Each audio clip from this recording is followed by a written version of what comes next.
Right now, we are looking at parties to corporate governance, and therefore, at the end of the lesson, students should be able to understand the difference between shareholders and stakeholders, understand the roles that shareholders and stakeholders can play in companies and the development of corporate governance, understand ownership structures and elements, as well as discuss directors and board structures. A stakeholder. A stakeholder is a party that can influence activities of the organization and can also be influenced. These are the interested parties and they help organizations to exist. In fact, it is believed that their absence will cause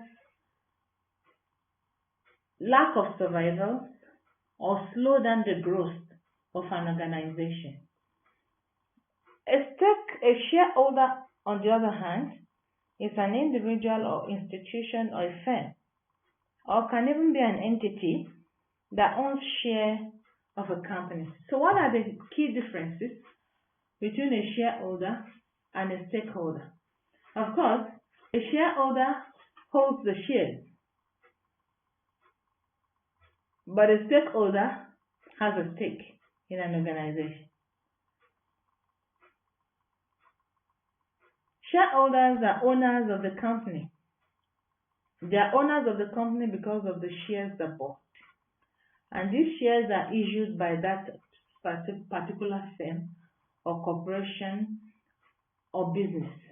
But stakeholders are the parties who are interested in the company's policies and objectives. So when it comes to what affects them and who gets affected, then we can mention the stakeholders. Shareholders can be part of stakeholders. Sometimes we say shareholders are stakeholders because they have investment there, so they have a stake in it.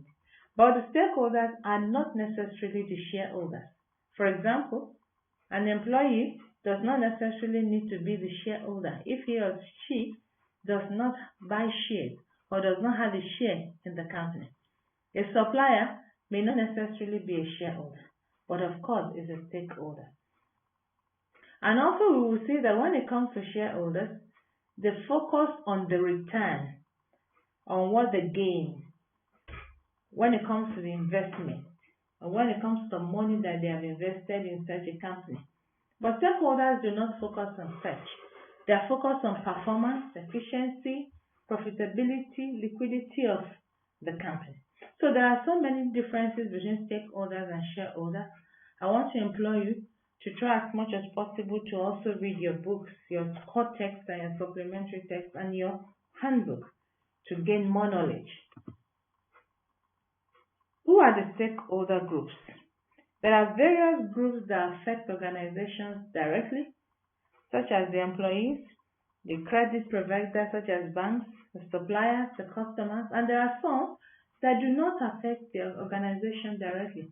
They affect the organization indirectly, such as the environmental groups, the local communities, among others. Now, let's look at this briefly and understand how they affect businesses and how businesses also affect them. And let's look at the relationship between these stakeholder groups and the output or the success in corporate governance. Employees. Organizations must not forget that the employees of a company have interest in the company. Why? Because it is the company that gives them the livelihood. Today, employees are more focused on what they will get, on their money, on their salary, on their well-being. They know when they are retiring, they will get a package. Employees are more interested in their working conditions. So therefore, organizations too must consider the employees' response, must consider the employees' interest in order for them to also enjoy a long-term growth and prosperity. And that is why today you see most companies also stating the employees' interest in their annual reports in their statements, in their account, setting the equal opportunity, training programs, working conditions, employee scheme, among others. Most businesses today have good relationship with trade unions because they know that trade unions can also affect their success. So companies need to comply and consider employee regulation in order for them to be able to thrive in that environment and in that society. And when employees too are motivated, you see that employees are able to invest more. Employees are able to invest their effort more. For example, some companies, they make employees to own shares in their firm. When employees own shares, you see employees working hard to ensure that profit is generated and they also benefit. Providers of credit, they can also be referred to as stakeholders. For example, banks. Banks want to trust organizations that this business, if we borrow them money, then, or if we lend out money to them, then we are sure that they will be able to pay. So we see that providers of credit, they want this assurance, they want the annual report, they want it published, they want the management report or management account, they want that projection and that forecast. Otherwise, it becomes challenging for such a corporate business to be able to obtain credit from such a financial institution again if such a business is not transparent. Suppliers. When they supply their product to organizations, their focus is one, to get paid. If they don't get paid, it becomes challenging for them to be able to offset their debt. It becomes challenging for them to be able to pay for labor. After all, people have worked and they have produced in that company, to be able to buy their materials, and that will also affect the supply that they will give such a corporation. And also, suppliers have stake in corporations or in businesses because they want to ensure that there is consistency, there is sustainable outlet for their goods and services. They want to be patronized consistently. Unfortunately, today, businesses, some corporations, they delay when it comes to paying. And this affects organizations, it affects suppliers. And it can actually discourage some suppliers from supplying to such a corporation. Local communities. Local communities' interest in an organization or in a business cannot be underestimated. In a local community, when a business is established there, these businesses employ this local community or these people. When these local people are employed, then other organizations or other businesses begin to troop in. For example, there are local schools begin to spring up, markets begin to spring up, housing begin to spring up, and the local community develops. And then the standard of living of that local community increases.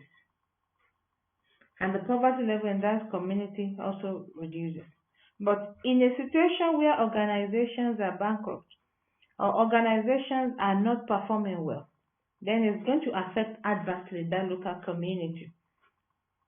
Also, local communities are also concerned when it comes to companies and adherence to environmental rules, atmosphere. They don't want companies that will come and pollute the environment because it will also affect the health of these local communities. So as local communities benefit from these corporations, corporations also benefit from these local communities. Because when they employ them, these are the local people that will work for them in the organization. Customers. Customers are loyal. Customers are the ones that continue to purchase the product. Sometimes some customers buy product and the product becomes part of them. And so every organization too wants to make sure that the customers continue to purchase from them. Also, customers are conscious, especially in today's world, of the implication and the impact of that product that they are buying. Customers are aware of the social aspect, the environmental aspect, the ethical aspect of corporate behavior. So organizations attempt to satisfy customers. Today we go organic, today we go green, today we want to reduce pollution, among others. And so you see the organizations too are trying to ensure that customer loyalties are won by adhering to standards when it comes to production.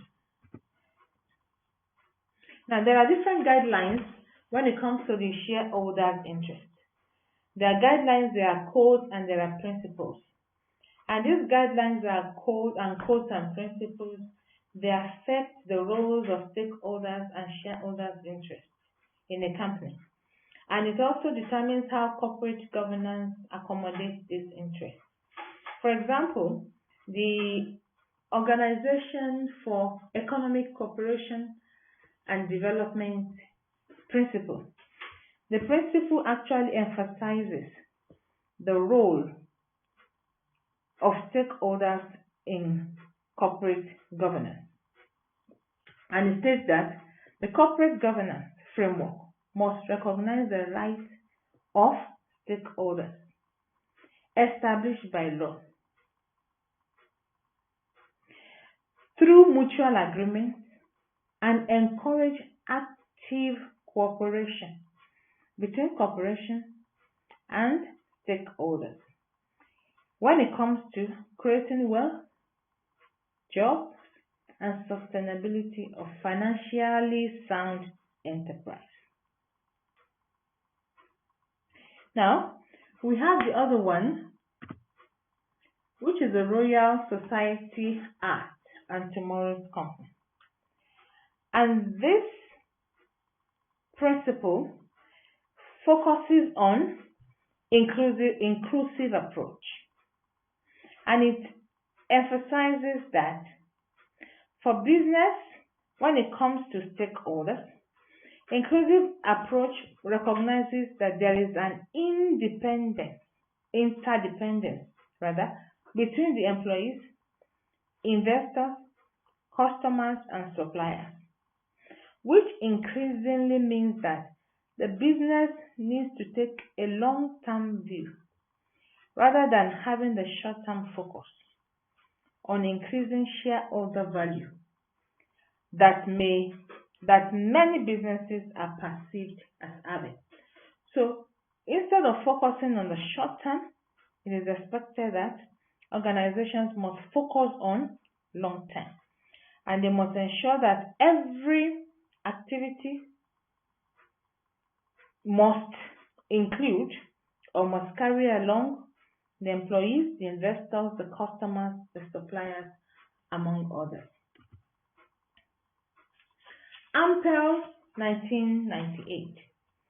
The Ampel report stated that the objective of all listed companies is the preservation and the greatest practicable enhancement over time of their shareholders' investment.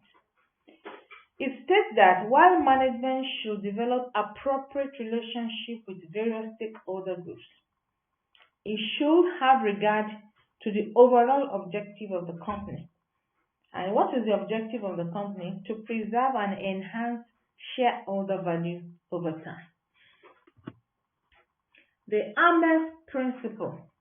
The Ames principle clearly emphasizes that companies be run in the long-term interest of shareholders.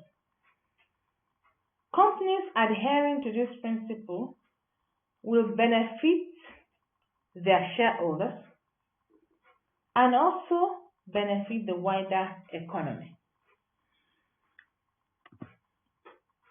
And finally, the King Report of South Africa. The King Report of South Africa states that the inclusive approach is very fundamental to the operation of business in South Africa. That means such a company must define its purpose, decide on the values by which the company's day-to-day activities will be carried on, and identify its stakeholders. And all of these aspects should be taken into account when the company develops its strategies for achieving corporate objectives.